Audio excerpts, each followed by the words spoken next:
Hola, ¿qué tal? ¿Cómo están, amigos? Bienvenidos a este canal Promesa Segura, donde reflexionamos sobre promesas que Dios tiene para ti, para tu vida, y que las puedas aplicar de manera cotidiana en tu vida y transformar ese caminar de día a día. Pues este video, la promesa de hoy que estamos analizando está en Mateo, el libro de Mateo, capítulo 9, versículo 13, y es el comienzo del ministerio de Mateo y esta realidad en la que Jesús viene a vivir con nosotros, se hace un hombre como nosotros, un ser humano, y viene a vivir nuestras experiencias, viene a saber qué es vivir en este mundo, ¿no? Y utiliza una analogía, una representación muy interesante. Él habla de que su trabajo está íntimamente relacionado con, por ejemplo, el trabajo de un doctor y un enfermo, ¿no? El enfermo, cuando está enfermo y se da cuenta de que necesita atención, se acerca al doctor.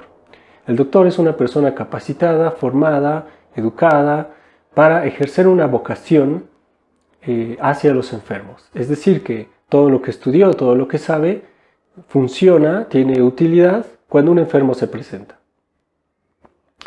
Así que podemos decir que la vocación y la plenitud de un doctor se completa, se completa, se complementa, se hace evidente, se hace útil cuando el enfermo también se hace evidente y se hace real. En este sentido, podemos analizar la trascendencia y la profundidad espiritual que su propósito de venir al mundo para dar vida, para dar perdón, pues tiene una íntima relación con que alguien tenga la necesidad de eso, ¿no? Entonces se complementa su ministerio, se complementa sus promesas, se complementan cuando hay alguien que las necesita, ¿no? Cuando hay alguien que está, le falta eso que da la otra persona, ¿no? Entonces vemos que la utilidad, el propósito y cómo se complementa el ministerio de Jesús se da cuando nosotros reconocemos pues esta condición enferma en términos espirituales. Bueno, pues como tenemos por costumbre en este canal y para seguir con nuestra dinámica, nuestros objetivos, cada vez que transmitimos esta cápsula de los miércoles, transmitimos una aplicación en el ámbito educativo. Yo dirijo una comunidad de aprendizaje de educación alternativa en la Ciudad de México. Y es bien interesante ver cómo estas promesas tienen mucho que ver con nuestras dinámicas de aprendizaje, qué es lo que llamamos aprender y por qué es importante buscar este tipo de aprendizajes. ¿Qué entonces es lo que nos da esta promesa para una dinámica educativa o de aprendizaje?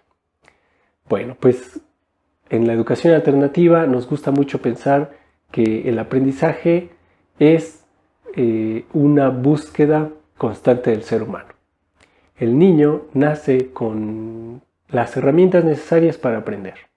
Aprende el idioma de sus padres, aprende los movimientos de su cuerpo y sus capacidades y por lo tanto aprende a caminar, aprende a alimentarse y va creciendo con esto.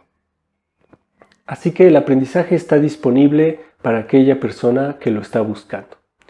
Y los niños chiquitos están ávidos por aprender, tienen esa aceptación de que saben que fuera en el mundo hay cosas que aprender y lo buscan intencionalmente. Toman la iniciativa de buscar ese aprendizaje y utilizan las herramientas que tienen, ¿no? Por eso en niños pequeños podemos notar que muchas veces llevan todo lo que encuentran a su paso, lo llevan a la boca.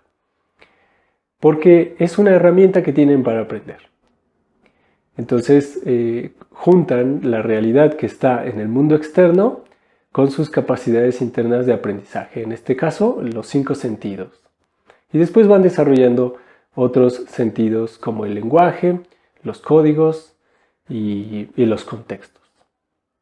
En este sentido, la educación alternativa solo tiene su función o solo es útil cuando alguien quiere aprender. En la educación convencional o la educación histórica, heredada, la educación tradicional, se entiende que la educación es forzada, es decir, es obligatoria. En este sentido, los niños se ven obligados a una dinámica en la que son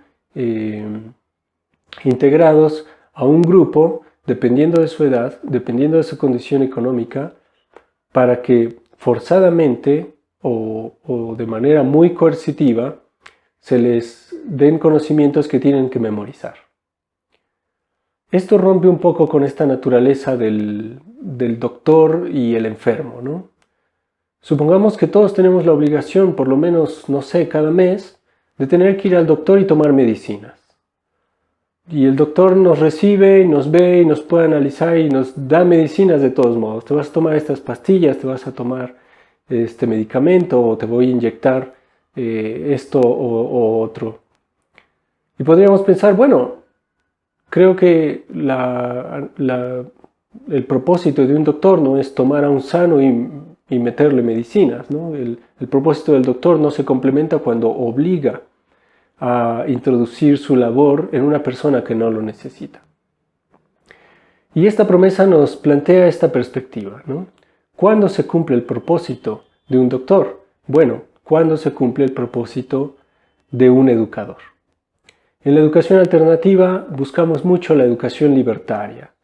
Se busca mucho la libertad de la persona y esa libertad tiene mucho que ver con las decisiones que toma.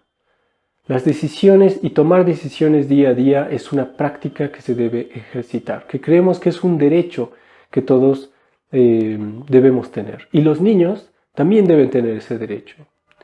Y en la dinámica educativa, en el aprendizaje, también deben tener ese derecho.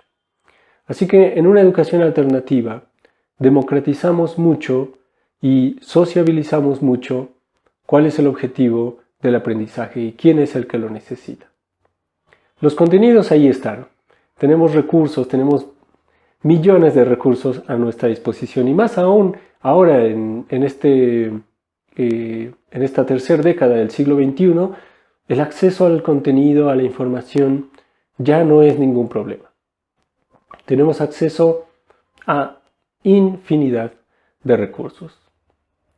Pero esos recursos solo son útiles cuando alguien está dispuesto a acercarse y a aprender, a utilizar sus herramientas para conseguir un nuevo aprendizaje.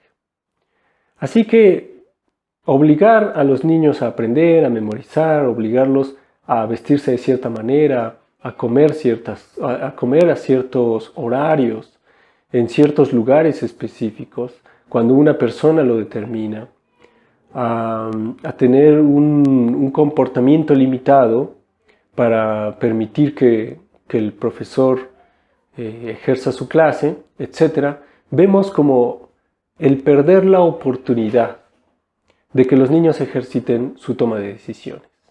En todo esto, los niños pueden ejercitar libremente su toma de decisiones, ¿no? Y en la educación alternativa no creemos que si dejas a los niños tomar decisiones van a tomar las peores decisiones. Creo que esto es un síntoma, una consecuencia de creer que el adulto es el que tiene el comportamiento correcto. Pero en la educación alternativa cuestionamos también el comportamiento del adulto. Y muchas veces hemos encontrado que en la educación convencional o tradicional hay violencia en este comportamiento del adulto. Hay violencias invisibles que se ejercen en la dinámica o didáctica de una escuela.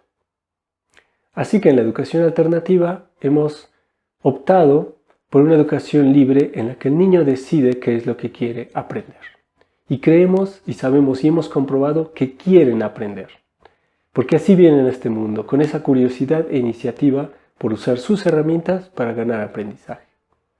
La tarea de una educación libre es dejar que esa curiosidad siga creciendo.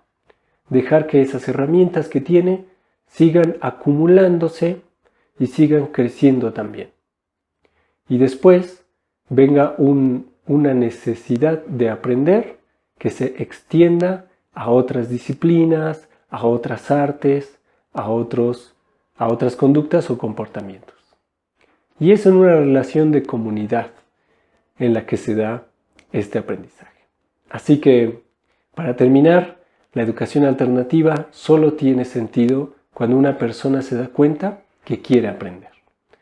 Y en esa decisión es cuando se cumple la utilidad de todos los contenidos y recursos que se puedan llegar a disponer. Así que les animo a que ustedes mismos analicen su propia libertad, su propia toma de decisiones. ¿En qué tantas cosas de mi vida tomo decisiones? ¿En qué tantas cosas soy libre en eso? ¿Qué quiero aprender y cómo lo voy a lograr? ¿Y quién está ahí disponible para brindarme ese aprendizaje de manera libre, dialogada y en comunidad? Bueno, pues esto es lo que nos presenta la promesa de hoy, lo que nos invita a seguir en nuestro diario caminar y también implicado y aplicado a nuestras empresas, a nuestra manera de ver la vida y a la manera en la que transformamos este mundo. Bueno, nos vemos en el siguiente programa de La Promesa que Educa.